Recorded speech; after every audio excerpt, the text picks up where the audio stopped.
இப்போ நம்ம ஆட்டுக்கால் சூப்பு செய்ய போகிறோம். ஆட்டுக்கால் சூப் செய்யறதுக்கு 4 ஆட்டுக்காலோட எடுத்து சுத்தம் பண்ணி வச்சுருக்கு. அதுக்கப்புறம் அதுக்கு தேவையான இன்க்ரீடியன்ஸ் வந்துட்டு 3 தக்காளியை நல்லா மிக்சியில் போட்டு மையாக அரைச்சி எடுத்திருக்கோம். இது வந்து 2 பெரிய வெங்காயத்தையும் பேஸ்ட் பண்ணி எடுத்திருக்கோம். அதுக்கப்புறம் 1 கப் கொத்தமல்லி, 1 கப் புதினா, அப்புறம் வந்து மிளகு 3 டீஸ்பூன். நம்ம ஆட்டுக்கால் சூப் செய்ய போகிறோம். அதுக்கு தேவையான ஆட்டுக்காலில் எடுத்திருக்கோம். அதுக்கப்புறம் 3 தக்காளியை பேஸ்ட் பண்ணி எடுத்திருக்கோம். 2 பெரிய வெங்காயத்தையும் பேஸ்ட் பண்ணி எடுத்திருக்கோம். அதுக்கப்புறம் 1 கப் கொத்தமல்லி சுத்தம் பண்ணி வாஷ் பண்ணி எடுத்திருக்கு. அதே மாதிரி 1 கப்பு புதினா. இப்போ ஸ்பைசஸ்க்கு நம்ம வந்துட்டு 3 டேபிள் ஸ்பூன் வந்து மிளகு, 2 டேபிள் ஸ்பூன் வந்து ஜீரகம், 1 டீஸ்பூன் மஞ்சள் தூள், 1 டேபிள் ஸ்பூன் மிளகாத்தூள், 1 டேபிள் ஸ்பூன் கொத்தமல்லி தூள், அதுக்கப்புறம் 2 மிளகாய். ஆயில் ஊற்றி 2 டேபிள் ஸ்பூன் ஆயில் ஊற்றிருக்கோம் இப்போ பேனில். அதுக்கப்புறம் அடுப்பை சிம்மில் வச்சுட்டு நாம் வந்து எடுத்து வச்சுருந்த பெப்பர், ஜீரகம், அதுக்கப்புறம் பச்சை மிளகாவை நம்ம கட் பண்ணி போட்டுக்கலாம். அதுக்கப்புறம் எடுத்து வச்சுருந்த புதினா, கொத்தமல்லி, இது எல்லாத்தையும் நல்லா ஃப்ரை பண்ணிவிட்டு இதை திரும்பவும் நம்ம மிக்சியில் போட்டு பேஸ்ட் பண்ணி எடுத்துக்கலாம்.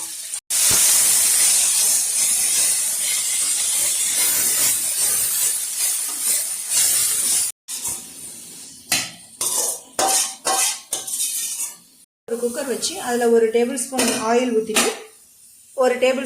ஊற்றிட்டு அதிலேயே நாம் எடுத்து வச்ச ஆனியன் பேஸ்ட் போடுறோம். ஆனியன் பேஸ்ட்டுக்கு அப்புறம் இஞ்சி பூண்டு பேஸ்ட் வந்து 1 டேபிள் ஸ்பூன் போடுறோம். அதுக்கப்புறம் நாம் எடுத்து வச்ச மஞ்சத்தூள் போட்டுருவோம். இப்போ இது எல்லாத்தையும் நல்லா ஃப்ரை பண்ணிக்கலாம்.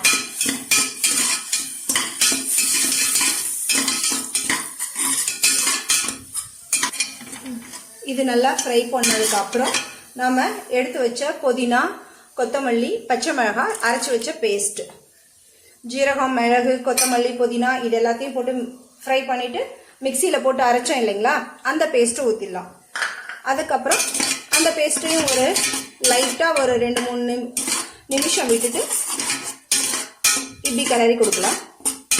கிளறி கொடுத்ததுக்கப்புறம் இது கூடவே நம்ம டொமேட்டோ பேஸ்ட்டும் போட்டுடலாம். இப்போ வந்து அரைச்சி வச்ச 3 தக்காளி விழுது. இப்போ தக்காளி, மின்ட் இது எல்லாமே பச்சை வாசனை போகிறதுக்கப்புறம் நல்லா கொதிக்க விடணும். தக்காளியோட பச்சை வாசம் போனதுக்கப்புறம் எடுத்து வச்ச 1 டேபிள் ஸ்பூன் மிளகாத்தூளை நம்ம அப்படியே அதில் போடுறோம். அதுக்கப்புறம் கொத்தமல்லி தூள் இதை போட்டுட்டு ஒரு 2 நிமிஷம் கிளறி விட்டுட்டு அந்த மசாலாவோட பச்சை வாசனை போனதுக்கப்புறம் நம்ம திரும்பியும் ஆட்டுக்கால் போட்டு அது கூட தண்ணி ஊற்றி விசில் விட்டோம்னா நமக்கு ஆட்டுக்கால் சூப் ரெடி ஆகிடும். இப்போ இந்த இடத்துல நம்ம கொஞ்சம் கல் உப்பு போட்டுக்கலாம்.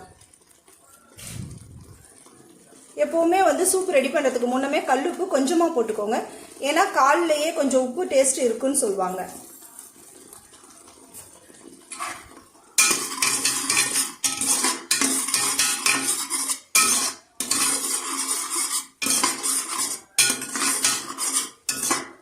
காரம் வந்து உங்களுக்கு தகுந்த மாதிரி கூடவோ குறைச்சலாவோ போட்டுக்கோங்க.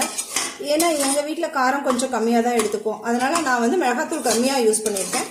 பட் வந்து நீங்கள் நிறைய தண்ணி ஊற்றி நல்லா கொதிக்க விட்டு எடுக்கும்போது அந்த 1 டேபிள் ஸ்பூன் மிளகாத்தூள் சரியாக இருக்கும். இப்போ வந்து நாம் மஞ்சத்தூள், உப்பு போட்டு வாஷ் பண்ணி வச்சு ஆட்டுக்காலை இதோட சேர்த்துடலாம்.